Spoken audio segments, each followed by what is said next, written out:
Hi అండి. అందరూ బాగున్నారా? ఈరోజు మనం వెజ్ బిర్యానీ ఎలా తయారు చేసుకోవాలో చూద్దాం. ముప్పావు గ్లాసు బాస్మతి రైస్ ముందుగా నానబెట్టుకోవాలి. అందులో ఆలుగడ్డ, క్యారెట్ని సన్నగా తరిమి ఉడికించుకోవాలి. అదేవిధంగా మరొక గిన్నెపై ఒక 3-4 గ్లాసుల వాటర్ పెట్టుకొని సాజీరా, బిర్యానీ పౌడరు, మిరియాలు, యాలకులు, లవంగాలన్నీ వేసేసి బాగా మరగనియాలి. అంతలోపు మనం ముందుగా ఉడికించుకొని పెట్టుకున్న క్యారెటు, ఆలుగడ్డ అదేవిధంగా ముందుగా మిల్ మేకర్, కొత్తిమీర, కరివేపాకు, 4-5 పచ్చిమిర్చిని ఇలా నేను వీడియోలో చూపించిన విధంగా వేసుకొని, అదేవిధంగా ఒక హాఫ్ టేబుల్ స్పూన్ అంత ధనియా పౌడరు, పసుపు, కారం, దీనికి తగినంత ఒక స్పూన్నర కారం కూడా వేసుకోవాలండి.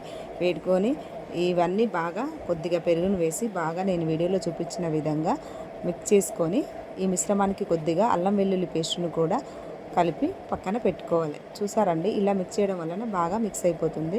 ఇవి ముందుగానే ఉడికించుకొని పెట్టుకున్నాం కదండి, త్వరగా ఉడుకుతుంది. అదేవిధంగా కొద్దిగా చికెన్ మసాలాను కూడా వేసుకొని ఇలా బాగా మిక్స్ చేసి కొద్దిగా రుచికి తగినంత ఒక టేబుల్ స్పూన్ అంత సాల్ట్ను కూడా వేసుకోవాలి. అదేవిధంగా మనం ముందుగానే వాటర్ని మరిగించుకుంటున్నాం కదండి, దాంట్లో కొంచెం అల్లం వెల్లుల్లి పేస్ట్ వేసి అదేవిధంగా రైస్ని 70% ఉడికిన తర్వాత మనం ముందుగా ఇవి మిక్చర్లోకి ఇలా నేను వీడియోలో చూపించిన విధంగా ఇలా లేయర్ లాగా వేసుకోవాలి. ఇలా వేసుకున్న తర్వాత ఫ్రైడ్ ఆనియన్స్ను కూడా ఇలా వీడియోలో చూపించిన విధంగా వేసుకొని అదేవిధంగా కొద్దిగా పసుపులో వాటర్ కలుపుకొని ఆ వాటర్ని కూడా వేసుకోవాలి.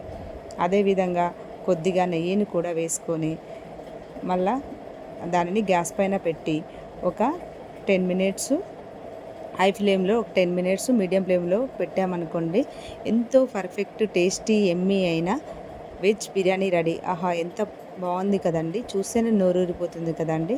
ఇలా చేసి మీ పిల్లలకు బాక్స్లోకి పెట్టినా చాలా చాలా బాగుంటుంది. ఇలా చేసి ఎలా ఉందో ట్రై చేయండి, లైక్ చేయండి, కామెంట్ చేయండి.